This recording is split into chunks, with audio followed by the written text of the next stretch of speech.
நீலகிரி மாவட்டம் கூடலூரில் சேதமடைந்த கழிவறையை சீரமைக்க கோரி அரசு பள்ளி மாணவர்கள் வகுப்புகளை புறக்கணித்து ஆர்ப்பாட்டத்தில் ஈடுபட்டனர். இதுகுறித்த கூடுதல் விவரங்களை வழங்குவதற்காக நமது செய்தியாளர் பிரபு இணைப்பில் உள்ளார்.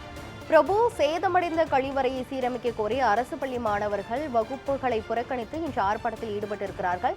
அந்த கழிப்பறைகள் எவ்வளவு நாளாக சேதமடைந்திருக்கிறது? இது தொடர்பாக அதிகாரிகள் தரப்பில் என்ன கூறப்பட்டிருக்கிறது? விரிவான விவரங்களை சொல்லுங்க. நீலகிரி மாவட்டம் கூடலூர் அருகே ஓக்கலி பகுதியில் அமைந்துள்ள ஊராட்சி நடுநிலைப் பள்ளியில் கிட்டத்தட்ட 80க்கும் மேற்பட்ட அதாவது தேயிலை தோட்ட தொழிலாளர்களுடைய மாணவர்கள் பயின்று வருகின்றனர். இந்த நிலையில் கடந்த மாதம் பெய்த மழை காரணமாக அந்த பள்ளியினுடைய கழிவறையானது இடிந்து விழுந்துள்ளது. இதனால் பள்ளிக்கு நாள்தோறும் செல்லக்கூடிய மாணவ மாணவியர்கள் இயற்கை உபாதையை கழிக்க முடியாத சூழல் ஏற்பட்டு வந்ததால் கழிவறையை அமைத்து தர கோரி பள்ளி கல்வித்துறைக்கும் மாவட்ட வருவாய் அதிகாரிகளுக்கும் தொடர்ந்து தகவல் அளித்து வந்துள்ளனர்.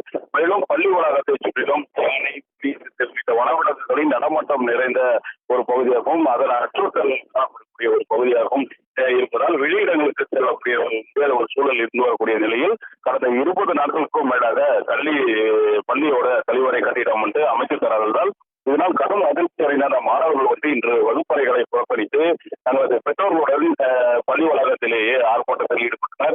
இதனால் அந்த பகுதியில் இன்று காலை முதல் ஒரு பரபரப்பான சூழலானது தற்போது வரை நீடித்து வருகிறது. இதனிடையே ஆர்ப்பாட்டத்தில் ஏற்பட்டு வரக்கூடிய அந்த மாணவர்கள் மற்றும் அவர்களின் பெற்றோர்களிடம் அதிகாரிகள் பேச்சுவார்த்தையில் ஈடுபட்டு இந்த கட்டிடத்தை உடனடியாக அமைத்துத்தர நடவடிக்கை மேற்கொள்ளப்படும் என தெரிவித்தனர். விரிவான விவரங்களை வழங்கியதற்கு நன்றி பிரபு.